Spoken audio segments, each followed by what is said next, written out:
What was your motivation to start Cleveland Votes? And what's your background that keeps this synergy going? Because we know we have an attorney here. We know we can. She could be a judge. She really could. She could be more than that. Well, I would say Supreme Court. Oh, come on. She could create vacancy. But no, what was your motivation to start Cleveland Votes? I would just tell you, right, Erica talked a little bit. I think in her explanation is your why, and I think we are both believers in Christ, and so we can't tell you what to believe in or practice, but by God's design, things just happen. We had a natural synergy. I've been in public service for 18 years of my career. I did 2 years at the NAACP branch in Cleveland. After that, as their executive director, I'm now in corporate responsibility at Key Bank. But every position or role I've ever had has been in equity fighting. And I think that naturally, we just had a synergy and care for those specifically in the unjust legal system. And we wanted to help them understand how they build power and how to see themselves and grab at it. And that's how we got started together and cultivating this relationship. And it just transformed from there. So you don't even always have to have all the answers, is the reason why I answer it like that. Just move and God gonna show up for you. I think the only thing I would add is, again, speak to your purpose. Crystal and I met professionally in 2009. I think it's the first time we met professionally, and it was an instant connection. We didn't sit down one day and say we want to start an organization.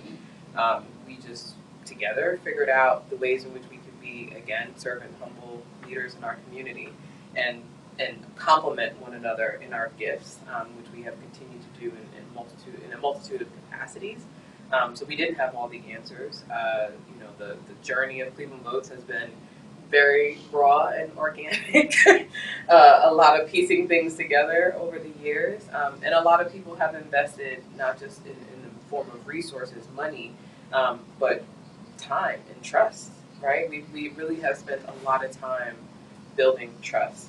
We have some newer staff that have been with us now for just over a year, and often, not once, twice, maybe 3 times a week, they will say things like, "Thank you to you and Crystal.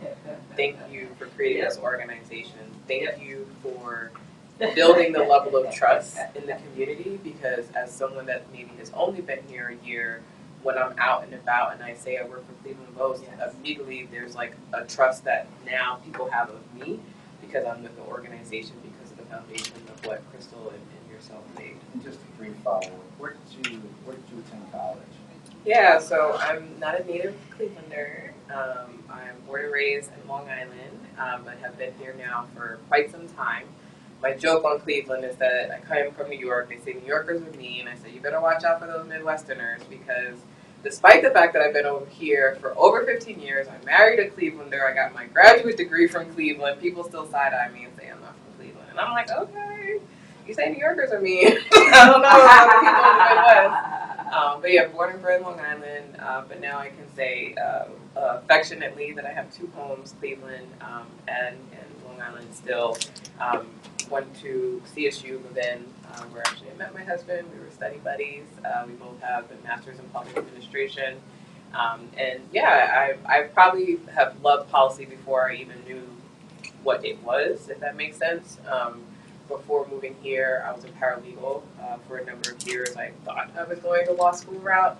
And through this, life experience and some mentors and coaches and talking to different people, my life discovery led me to say, law is something that I do love, and it's still something that I find myself involved in different capacities.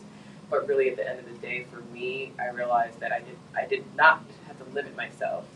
You could be a lot of things as an attorney, and I also discovered that I could be a lot of things without having a law degree that focused on policy and public policy and legislation. That's my jam. I'm a nerd and I'm a geek and I love research and I love the wonky stuff. So I've been fortunate. Most of my career after grad school has been in the nonprofit arena. I've done direct service, as Crystal mentioned before. So I've done directly going into prisons in Northeast Ohio. I've had teams of case managers that have supported individuals returning from incarceration back to the community. community economic development.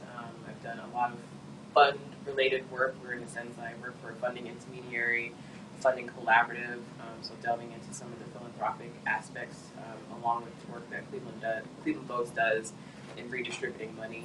Just 2 weeks ago, we granted $100,000 to 25 organizations in our region. Last year, we re-granted about $150,000. So we raise money that we can then re-grant back out to nonprofits that are doing this work. And in 2 minutes, Crystal, if you can kind of give us a background of, how you got where you're at with Cleveland Votes. Sure. I'm a native East Clevelander, so we distinguish our little city. Born and raised Chambers Kirkshaw, and I too went to Cleveland State for undergrad. I was a social worker. I've been a licensed social worker for over 20 years at this point. I've been a lawyer a lot shorter, probably about 12 years. I went to Cleveland Marshall College of Law, graduated I think in 2011 now. God, Jesus. I obtained my master's before law school. I went to Tiffin University for a master's degree in criminal justice administration.